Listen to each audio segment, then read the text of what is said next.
Okay, take two. Welcome to Critical Weight Theory. In today's episode, I'm going to be talking about what I consider normal, practical, sane immigration policy and the labor shortage. So, this isn't going to be about, they're eating the cats and dogs, or they're all murderers and drug dealers and stuff like that, because we know that not all immigrants are that way. Not even all illegal immigrants, as they're called, are like that. So we're looking at some, big policy debates, and I'm going to connect them to the challenges we're facing today. I'm your host, Wade, and it's a critical question to tackle. How can immigration help solve America's labor shortage? Well, it can. Contrary to some people who feel otherwise, immigration can be a very good thing, actually. Multiculturalism can be a good thing.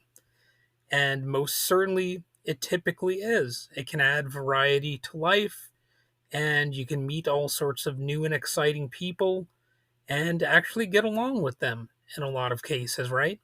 So, right now, the US economy is running into a serious workforce problem.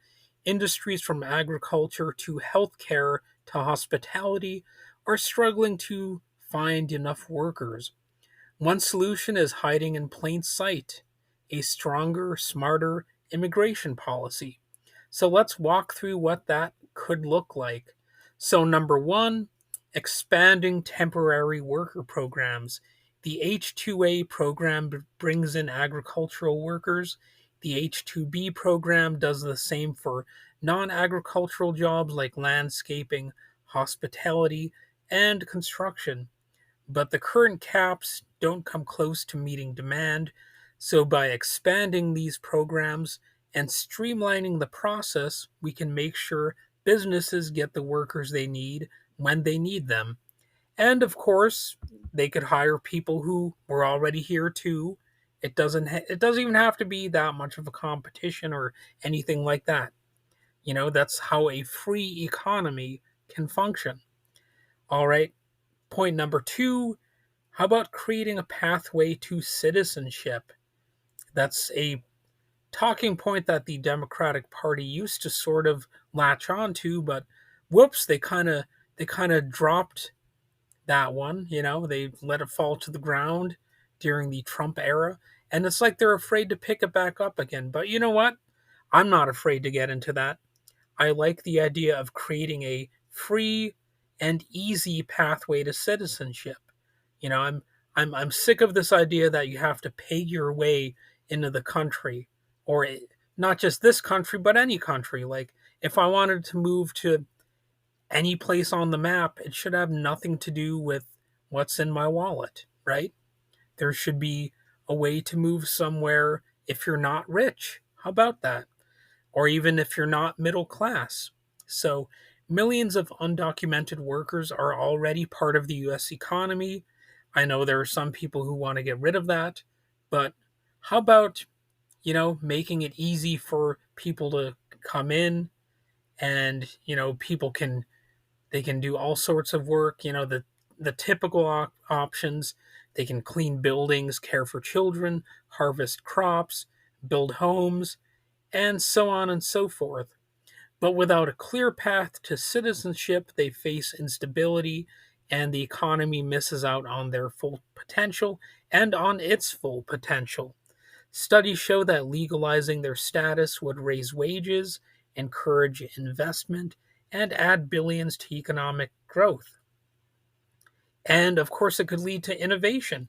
The stereotype is that there are a lot of people who are going to be working farm jobs and stuff like that, but not everybody who comes in would necessarily need to stay at that type of job.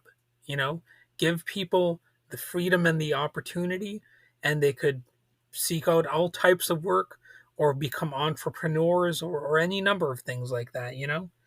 So point number three is attracting high skilled workers.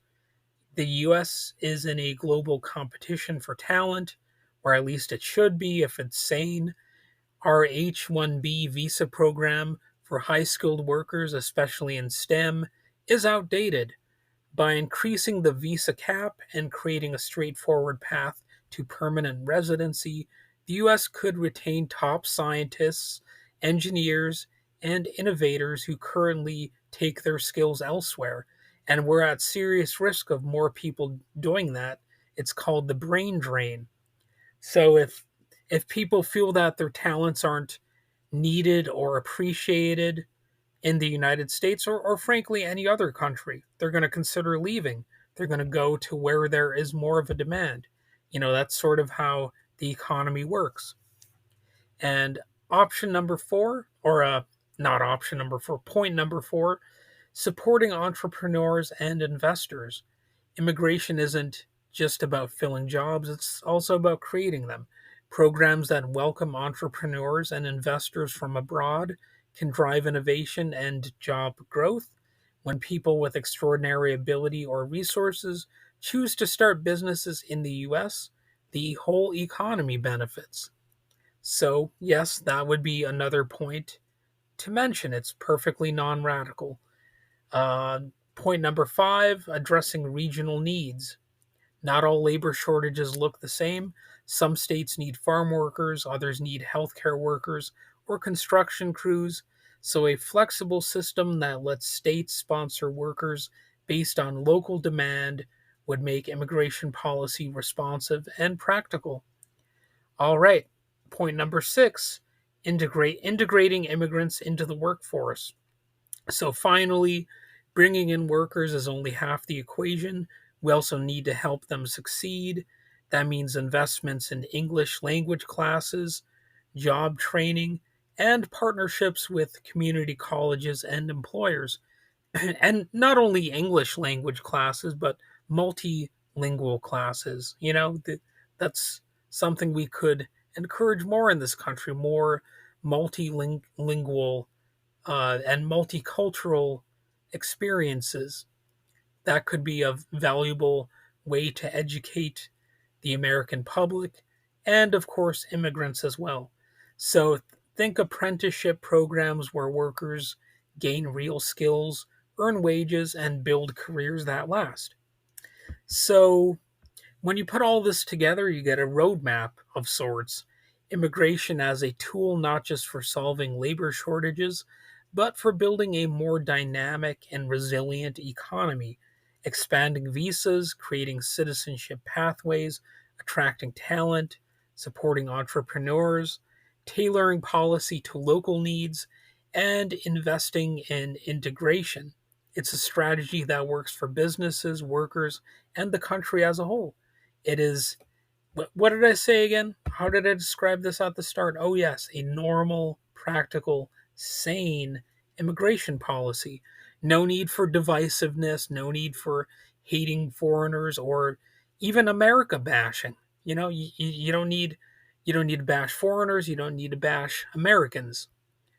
These options, of course, should be approximated in every other country as well. The entire world could benefit from having standards similar to these, I think. So, as debates heat up around the next election, immigration will be on the table. The real question is whether we treat it as a problem or as a solution. And thanks for listening to this episode. If you enjoyed it, share it with a pal and subscribe for more conversations that connect policy to everyday life. You know, if you see a like button, click like. And until next time, stay informed, stay engaged, and keep the conversation going.